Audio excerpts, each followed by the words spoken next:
Hello दोस्तों, स्वागत है आपका अपने YouTube चैनल ऑनलाइन जीके मंच में। दोस्तों, इस वीडियो में हम विज्ञान के 25 इम्पॉर्टेंट क्वेश्चंस देखेंगे और ये सभी क्वेश्चन हम डिटेल में देखेंगे। और ये जितने भी क्वेश्चन हैं आपके आने वाले जो भी कम्पिटिटिव एग्जाम हैं उनके लिए ये काफ़ी ही इम्पॉर्टेंट होंगे। तो चलिए स्टार्ट करते हैं। दोस्तों, पहला क्वेश्चन है, आधुनिक आनुवांशिकी का जनक किसे माना जाता है? तो आधुनिक आनुवांशिकी का जनक ग्रेगर मेंडल को माना जाता है। और ये जो ग्रेगर मेंडल हैं, इन्होंने आनुवांशिकी से संबंधित जो भी अपने प्रयोग थे उसके लिए इन्होंने मटर के पौधे का प्रयोग किया था। तो ये भी इम्पोर्टेंट क्वेश्चन है यहाँ पर। जोहानसन जो ऑप्शन सी में लिखा गया है, तो इन्होंने जीन शब्द का प्रयोग किया था। और ऑप्शन डी में वाटसन जो हैं, तो इन्होंने आनुवांशिकी शब्द का प्रयोग किया था। आधुनिक आनुवांशिकी का जनक किसे माना जाता है? तो ग्रेगर मेंडल को। और आनुवांशिकी शब्द जो है इसका प्रयोग किया था डब्ल्यू वाटसन ने। ठीक है, चलिए नेक्स्ट करते हैं दोस्तों। लुई पाश्चर को किस खोज के लिए जाना जाता है? तो लुई पाश्चर जो है इन्होंने रेबीज के टीके की खोज की थी। अब बाकी के ऑप्शन भी देखते हैं। तो पोलियो का जो टीका है इसकी खोज की गई थी जोनास साल्क के द्वारा। और जो मुख से लिया जाने वाला पोलियो का टीका है इसकी खोज की गई थी अल्बर्ट साबिन के द्वारा। ये दोनों क्वेश्चन इंपॉर्टेंट है। अब ऑप्शन बी में चेचक का टीका है, तो चेचक के टीके की खोज की गई थी एडवर्ड जेनर के द्वारा। और एडवर्ड जेनर जो हैं, जो इन्होंने चेचक के टीके की खोज की थी, तो ये सबसे पहला वैक्सीन यानी कि टीका था। चलिए अगला क्वेश्चन कर लें। आग को बुझाता है, यानी कि आग को बुझाने में कौन सी गैस मदद करती है? तो कार्बन डाइऑक्साइड यानी कि CO2 जो है वही आग को बुझाने में मदद करती है। ऑप्शन ए में O2 यानी ऑक्सीजन जो दिया हुआ है यह आग के जलने के लिए ज़रूरी होता है। और ऑप्शन सी में है SO2 यानी कि सल्फर डाइऑक्साइड, तो यह एक तरह की ऑक्साइडिंग एजेंट होती है। और ऑप्शन डी में लिखा हुआ है NO2 यानी कि नाइट्रस ऑक्साइड, और यह जो नाइट्रस ऑक्साइड है इसी को हम लाफिंग गैस भी कहते हैं। ठीक है, तो ये चारों क्वेश्चन आपके इम्पोर्टेंट हैं। नेक्स्ट है दोस्तों, कुष्ठ रोग को दूसरे किस नाम से भी जाना जाता है? तो कुष्ठ रोग जो होती है इससे हैंसेन रोग भी कहा जाता है। तो ऑप्शन डी यहाँ पर राइट आंसर होगा कि कुष्ठ रोग का दूसरा नाम क्या है? तो हैंसेन रोग।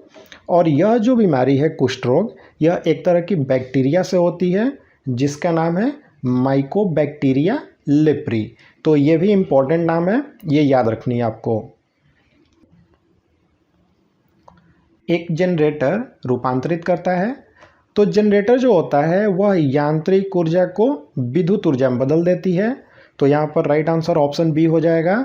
जनरेटर जो होता है वह यांत्रिक ऊर्जा को विद्युत ऊर्जा में बदलती है। और अगर आपसे सवाल मैं ये पूछूं कि विद्युत ऊर्जा को यांत्रिक ऊर्जा में कौन बदलता है, तो वह बदलता है विद्युत मोटर। ये दोनों इंपॉर्टेंट हैं। अगला है दोस्तों, निम्नांकित में से किससे बौनाग्रह कहा जाता है? तो राइट आंसर ऑप्शन डी है, प्लूटो जो है इसी को बौनाग्रह कहा जाता है। देखिए, हमारे सौर मंडल में पहले 9 ग्रह होते थे और 9वां ग्रह जो था वही यह प्लूटो था। लेकिन अगस्त 2006 के बाद इसे ग्रहों की श्रेणी से निकाल करके बौने ग्रहों की श्रेणी में रख दिया गया। चलिए नेक्स्ट है, जब दूध खट्टा हो जाता है तो किसका उत्पादन होता है? यानी कि दूध के खट्टे होने का कारण क्या है? तो दूध के अंदर लैक्टिक एसिड बन जाती है जिसके कारण दूध जो है वह खट्टा हो जाता है। अब सवाल यह आता है कि दूध में कौन सी शर्करा पाई जाती है? तो लैक्टोज नाम की जो शर्करा है वह दूध में पाई जाती है। और दूध की जो शुद्धता है वह किससे मापी जाती है? तो वह मापी जाती है लैक्टोमीटर से। तो ये तीनों क्वेश्चन जो दूध से संबंधित हैं ये तीनों काफ़ी ही इम्पोर्टेंट हैं। चलिए नेक्स्ट करते हैं दोस्तों। निम्न में से किसका प्रधानमंत्री पदेन अध्यक्ष होता है, यानी कि किस संगठन का?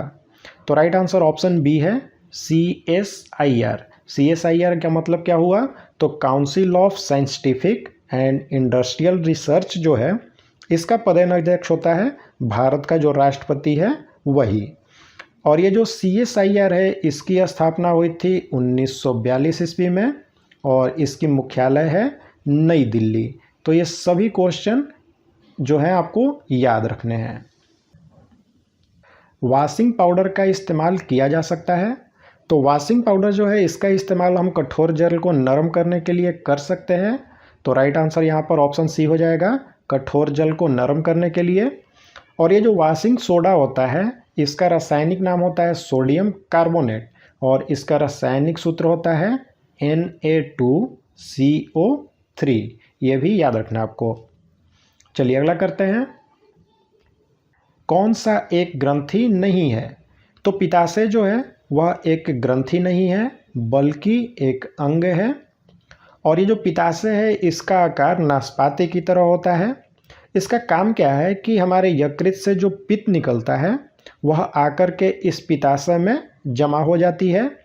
अब पित्त का रंग भी पूछा जाता है कि यह किस रंग का होता है। तो पित्त का रंग जो है वह पीला और हरे रंग के बीच का होता है। और ये जो पित्त है यह प्रकृति में क्षारीय होता है और इसका pH मान होता है 7.7। चलिए नेक्स्ट है दोस्तों, एनीमिया की स्थिति किसकी वजह से होती है? तो एनीमिया की जो कंडीशन है वह खून की कमी की जो स्थिति होती है हमारे शरीर में उसी को एनीमिया कहा जाता है। और यह होती है RBC की कमी के कारण। और अगर तत्व का नाम पूछे कि किस तत्व की कमी से एनीमिया होती है तो आयरन की कमी से एनीमिया होती है। ठीक है। अब बात आती है कि ये जो RBC है हमारे शरीर में इसका निर्माण कहाँ पर होता है? तो RBC का निर्माण हमारे अस्थि मज्जा यानी कि बोन मैरो में होती है। लेकिन भ्रूण अवस्था में ये जो RBC है इसका निर्माण यकृत यानी कि लीवर और स्प्लीन इन दोनों जगहों पर होती है। तो ये सभी क्वेश्चन आपको ध्यान में रखने हैं। चलिए नेक्स्ट करते हैं। इसरो के पहले अध्यक्ष कौन थे? तो इसरो के पहले अध्यक्ष थे विक्रम साराभाई। और ये जो इसरो है इसका फुल फॉर्म में पूछा जाता है। तो इसरो का फुल फॉर्म होता है इंडियन स्पेस रिसर्च ऑर्गेनाइजेशन और इसके पहले अध्यक्ष थे विक्रम साराभाई। और इसकी स्थापना हुई थी 15 अगस्त 1969 यानी कि 1969 को। नेफ्रोलॉजी में किसका अध्ययन किया जाता है? तो नेफ्रोलॉजी जो विज्ञान की एक शाखा है इसमें हम गुर्दा यानी कि किडनी जो है उसका अध्ययन करते हैं। चलिए अगला क्वेश्चन करें। कैल्शियम हाइड्रोक्साइड सॉल्यूशन का सामान्य नाम क्या है? तो कैल्शियम हाइड्रोक्साइड जो है इसका एक सामान्य नाम है स्लेक्ट लाइम यानी कि स्लेक्ट नींबू। और इसका रासायनिक सूत्र होता है CaOH ट्वाइस। तो ये सभी याद रखना आपको, इसका रासायनिक सूत्र और इसका सामान्य नाम। स्टेनलेस स्टील क्या है? तो स्टेनलेस स्टील एक तरह की मिश्र धातु है। तो ऑप्शन डी राइट आंसर होगा। स्टेनलेस स्टील में होती है आयरन यानी कि लोहा और उसमें क्रोमियम और निकेल को मिलाया जाता है। क्रोमियम जो होती है इसमें 18% तक इसकी मात्रा हो सकती है। ऐसा इसलिए इन दोनों को मिलाया जाता है कि इन दोनों को मिलाने से यानी कि क्रोमियम और निकेल को जब लोहा में मिला दिया जाता है और उसके बाद जो मिश्र धातु बनती है जो कि स्टेनलेस स्टील होती है यह जंग रोधी होती है यानी कि इसमें जंग नहीं लगता है। और स्टेनलेस स्टील का उपयोग हम करते हैं बर्तन बनाने के लिए और सर्जरी में जो भी औजार या फिर जो भी उसके उपकरण होते हैं उनमें इसका इस्तेमाल होता है। चलिए अगला क्वेश्चन है दोस्तों, चलती लिफ्ट में व्यक्ति के भार पर क्या असर होगा? तो लिफ्ट अगर चल रही है तो उस स्थिति में व्यक्ति के भार पर किसी तरह का असर नहीं होगा यानी कि उसका भार नहीं बदलेगा। लेकिन अगर लिफ्ट ऊपर से नीचे की तरफ आ रही है और लिफ्ट की डोरी अगर टूट जाती है तो वह जो व्यक्ति है वह भारहीनता जो है उसका अनुभव करेगा। चलिए अगला क्वेश्चन करते हैं दोस्तों, निम्न में से कौन क्षारीय नहीं है? तो ऑप्शन डी सल्फर जो है यह क्षारीय नहीं होता है। और सल्फर का एक सामान्य उपयोग काफ़ी एग्जाम में पूछा जाता है। तो ये जो सल्फर है इसका उपयोग किया जाता है रबड़ के साथ में, इसको जब मिला दिया जाता है तो यह रबर को कठोर बना देता है और रबर को आकार लेने में यह मदद करता है। चलिए अगला क्वेश्चन करें। बारूद में मुख्य रूप से क्या होता है? तो बारूद जो है इसमें मुख्य रूप से होती है पोटेशियम नाइट्रेट, और ये जो पोटेशियम नाइट्रेट है इसका रासायनिक सूत्र होता है KNO3। ये रासायनिक सूत्र भी इम्पोर्टेंट है। अब सवाल आता है कि बारूद की आविष्कार किसने की? तो इसकी आविष्कार की गई थी अल्फ्रेड नोबेल के द्वारा, तो ये भी ध्यान रखना आपको। चलिए नेक्स्ट है दोस्तों, मानव के मस्तिष्क में स्मरण क्षमता कहाँ होती है? तो हमारी मस्तिष्क की जो स्मरण वाली भाग होती है उसका नाम है सेरिब्रम, तो ऑप्शन ए राइट आंसर होगा। और ये जो सेरिब्रम है यह हमारे मस्तिष्क का सबसे बड़ा भाग भी होता है। तो सवाल इस तरह से भी आता है कि मस्तिष्क का सबसे बड़ा भाग कौन सा है? तो वह है सेरिब्रम। यहाँ पर क्वेश्चन थोड़ा गलत टाइप हो गया है, यहाँ पर लेट नहीं बल्कि लेप होगा। तो सवाल है कि नॉन स्टिक कढ़ाई में किसका लेप लगा होता है? तो राइट आंसर है ऑप्शन बी, टेफ्लॉन जो है इसी की लेप लगी होती है नॉन स्टिक कढ़ाई में। और ये जो टेफ्लॉन है इसका फुल फॉर्म होता है पॉलीट्रेटा फ्लोरोएथिलीन। ये फुल फॉर्म भी आप ध्यान में रखें। चलिए नेक्स्ट है, यदि हवा का तापमान बढ़ता है तो उसकी जल वाष्प ग्रहण करने की क्षमता पर क्या असर होगी? जल वाष्प यानी कि नमी, तो नमी ग्रहण करने की हवा की जो क्षमता है वह तापमान जब बढ़ेगी तो उसके साथ वह भी बढ़ जाएगी। तो ऑप्शन ए यहाँ पर राइट आंसर होगा। नीला थोथा क्या होता है, यानी कि रासायनिक नाम बताना है आपको। तो option C copper sulphate right answer होगा।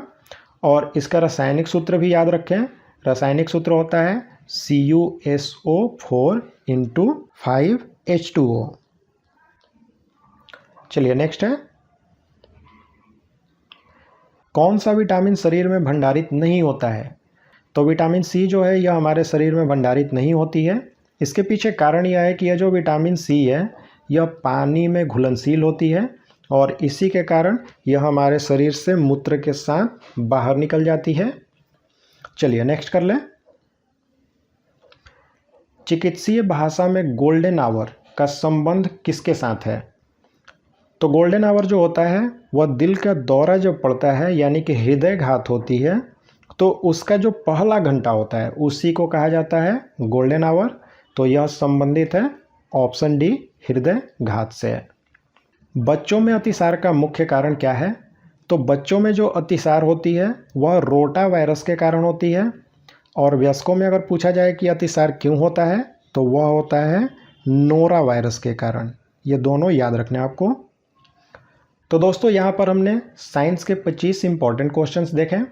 अब आपकी बारी है, आप लाइक और कमेंट करके हमें ज़रूर बताएं कि आपको ये वीडियो कैसा लगा। और साथ ही में दोस्तों अगर आप चैनल पर नए हैं तो इसी तरह के वीडियो देखने के लिए हमारे चैनल को सब्सक्राइब करें।